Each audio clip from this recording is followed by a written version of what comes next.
So Joseph is asking, could you explain what the millennial week is? So thank you, Joseph. And I'm going to share my screen actually for this one.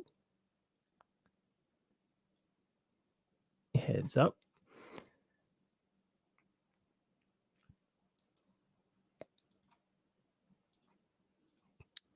So, all right, producer should have my screen, and we're going to put up there. And this is just going to help us move a little bit faster, and hopefully some of it will make more sense. This is actually extremely complicated topic. I'm going to just go really high level. If you ever want Bible studies with us, please reach out to BibleAsk.org. Email us. Use the form on the website. We'd be happy to study these out with you or connect you with someone who can.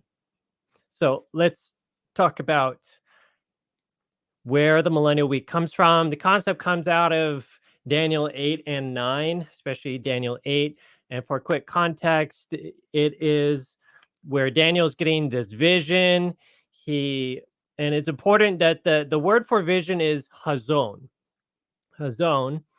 And in his hazon, in his vision, he sees a ram with two horns, which then gets overpowered by a goat with one horn.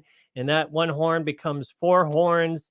And then we end up with a little horn that grows exceedingly great, casts down some of the hosts of heaven, tramples on them, exalts himself. The daily is taken away, and the sanctuary is cast down, and truth is cast down to the ground. So, I mean, just all these things. So anybody who loves God, who loves truth, loves his temple, the sanctuary, all these things, you're seeing like everything good and godly being trampled on, mocked, destroyed, ruined, even truth itself. So Daniel is horrified. And then as part of it, he hears in Daniel 8, verse 13, he now hears a couple angels speaking with each other. And one angel says to the other, how long will this vision be concerning, all these things we just saw, the daily sacrifices, the transgressions of desolation, giving both the sanctuary and the host to be trampled on? How long is this going to be? And the answer then comes, for 2,300 days, then the sanctuary shall be cleansed. And so this is sometimes referred to as the 2,300 day principle or prophecy, sorry. And it's a little bit simplified here. In the Hebrew, it's actually evenings and mornings. And I believe I explained in a different video that it's not necessarily yom, like days, but it's a specific type of day, 2,300 days of atonement. And then if we go a little bit later down in Daniel 16, you have Daniel who's hearing a man's voice, and he looks, and this man says, Gabriel, make Daniel understand the vision. Now, this word he uses for vision is not the same word, the hazon we saw earlier. This now is moreh. And moreh has a very specific meaning. It means the appearance of a personal being in vision.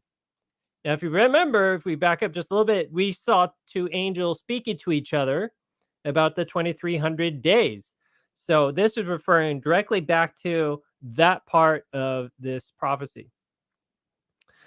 And then Daniel 26, sort of this is the end of Daniel 8. It says, and the vision, the moreh of the evenings and mornings, which was told, is true. Therefore, seal up the vision, the hazon, for it refers to many days in the future. So here you have, a little vision involving people speaking as part of the larger hazon vision. And it's being sealed up for a period of time. And then Daniel fainted. He was very sick. And he says he was astonished by the vision, but no one understood it. What word there do you think it could be for vision? Well, it is actually moreh. It was the moreh he's struggling with. What was that 2,300 days about? And then we pick up with him. He does a beautiful prayer in Daniel 9, And then before he finishes the prayer, I believe Gabriel shows up. And good news, Daniel, I was sent to you.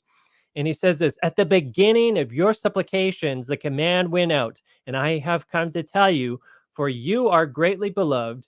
Therefore, consider the matter and understand the vision. Oh, what word are we talking about? Again, it's the word moray. I'm going to tell you about the 2300 days. So here's a little bit of visualizer to help us understand. It says, at the beginning of your supplications, the command went out, and I have come, right? So 2300 days. Now, we come to the next verse. It says 70 weeks are determined. Some people translate it, cut off for your people and for the holy city. So some people take this 70 weeks as it's like, it's, this magical 70 weeks that floats in its own prophecy and time and its own thing. And some people might, I think it has some connection to some people's understandings of millennial weeks. And they say cut off, it's separated. But the reality is, God's saying there's this portion of the 2300 days that is allocated to the Jews. So this is for your people, for the Jews, and for your holy city, for Jerusalem. And then it'll be to sort of undo the work of the great rebellion that is spoken of in Daniel 8. So you can see there you have 70 weeks, and actually the 70 weeks are part of the 2300 days. So it actually comes out to 490 days. If you do 70 times 7, it's 490. Then we come to Daniel 9:25. It says, know therefore and understand that from the going forth of the command to restore and rebuild Jerusalem until Messiah the Prince, there shall be 7 weeks and 62 weeks. The street shall be built again, and the wall even in troublesome times. So this prophecy is the 70 weeks is going to begin when the command goes out to rebuild Jerusalem.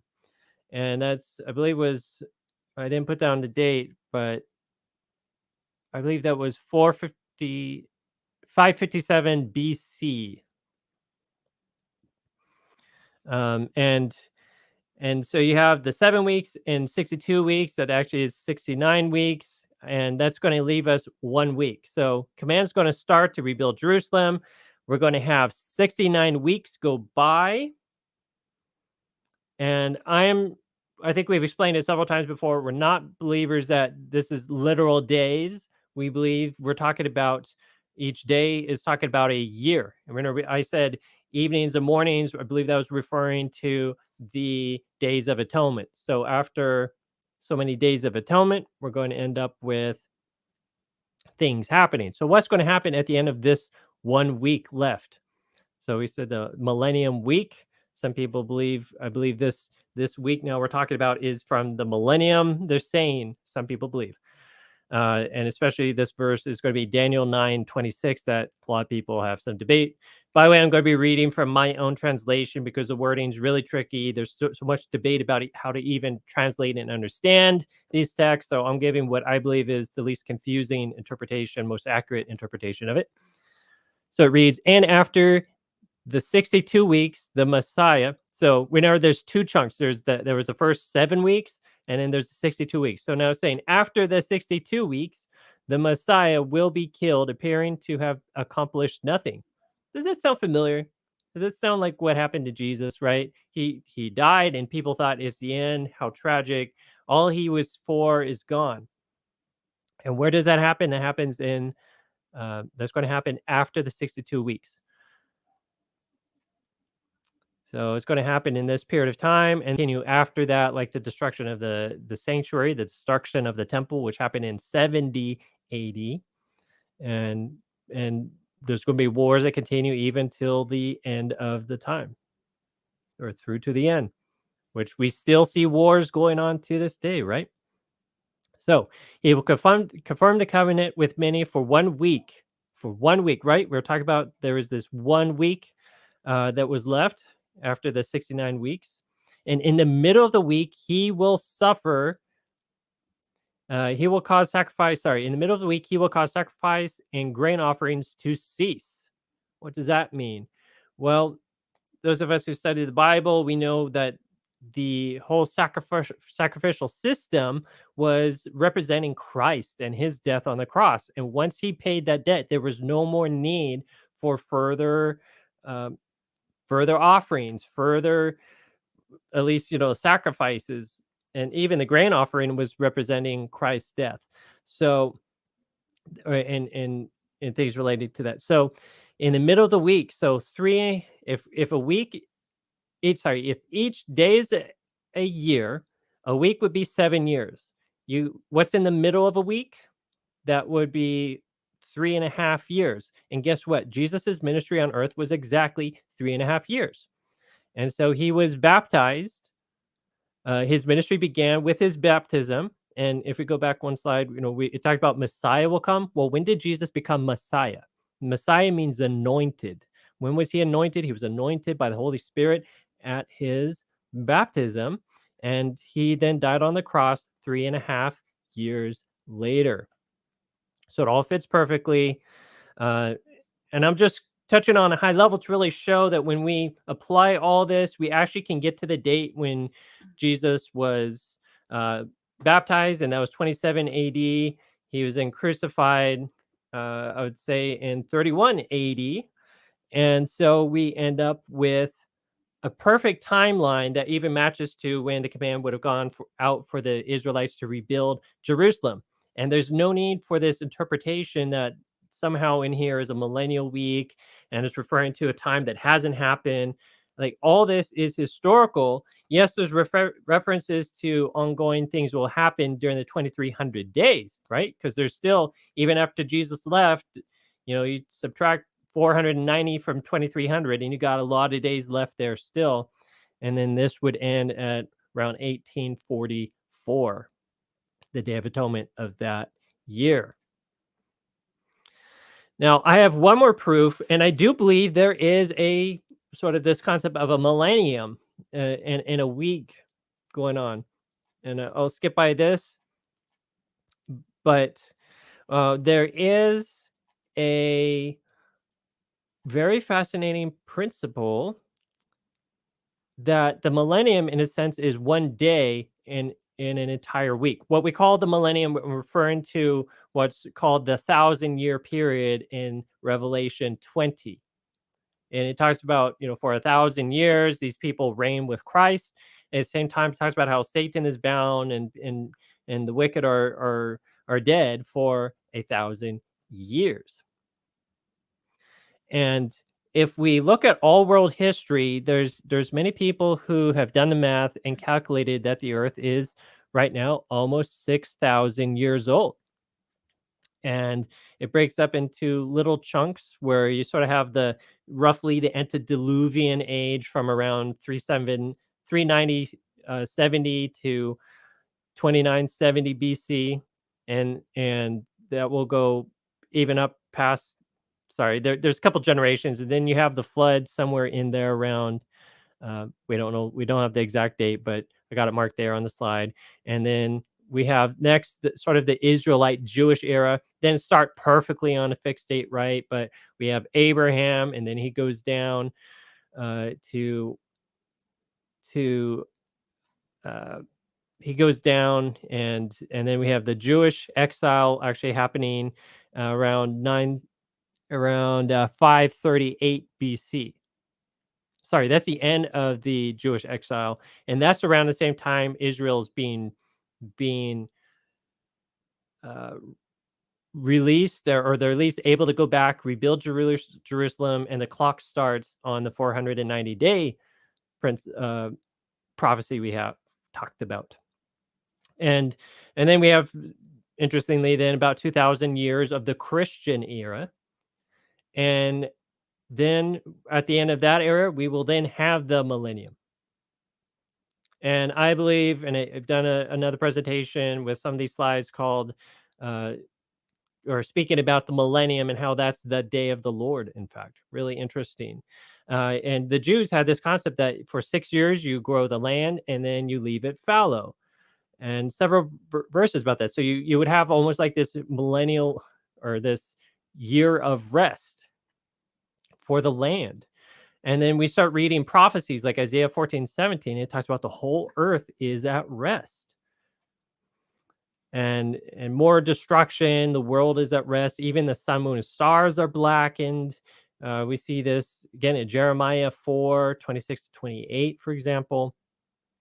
And so we have a millennium that the if the wicked are dead, the righteous are picked up and taken to heaven with Christ, the earth is just resting.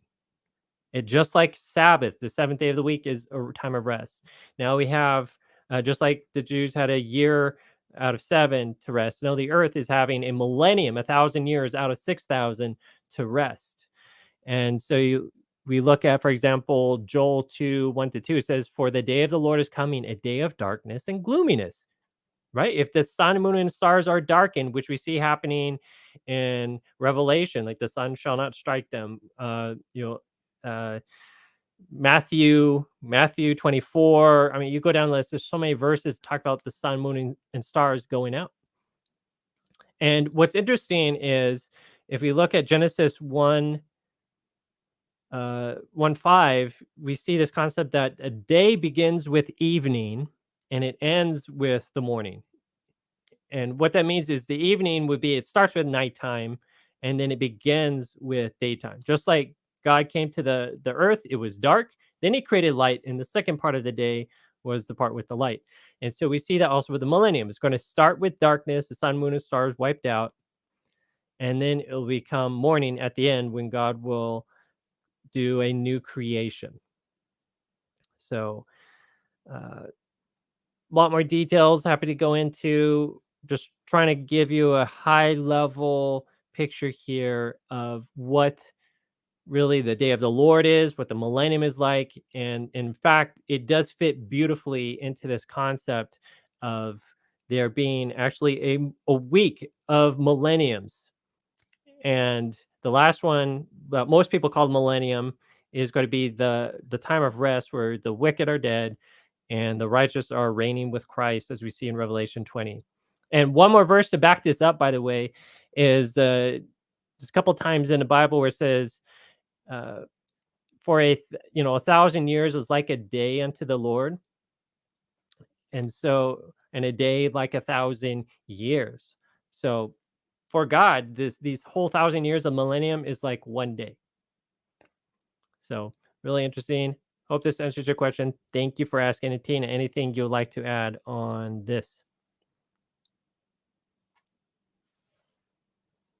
The second half of what you just shared was exactly what I thought too. And I've heard that where people say it's basically the week of redemption. We have, like 6 spiritual days of, 6,000 years basically. And then that seventh day, like creation, the seventh day was a Sabbath. We have 1,000-year millennium that it talks about in Revelation 20.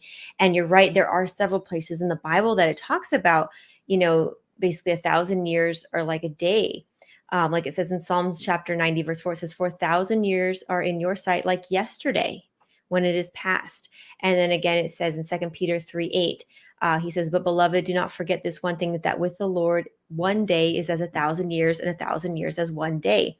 So it is kind of this interesting idea that, God is allowing this earth to have 1 week to show the effects of sin, 6,000 literal years in our, what we would call 6,000 years, but 6 days in, his time in a sense.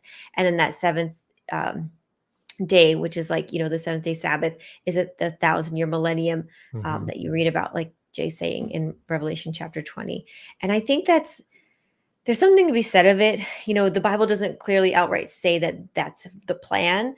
That's what's going to happen. But I have to think like it really does seem to be lining up with prophecy, like as far as just like the earth coming to a soon close. And, the Bible says we do not know the day or the hour of the second coming of Christ. And we don't claim that in any way. But at the same time, I'm just like, all I know is it's close. I just want to go Yeah. home. I just want to see Jesus. And that just gives me comfort to think, it's near. It's very near. Jesus coming is very soon. And so I just want to be ready. And I hope all of you out there want to be ready too. Yeah, if you go back and look at that chart, it's freaky. I intentionally put question marks there Yeah. because we won't know exactly when, but it's like, yeah, we're pretty much at 1,000 or 2,000 years since Christ died. Exactly.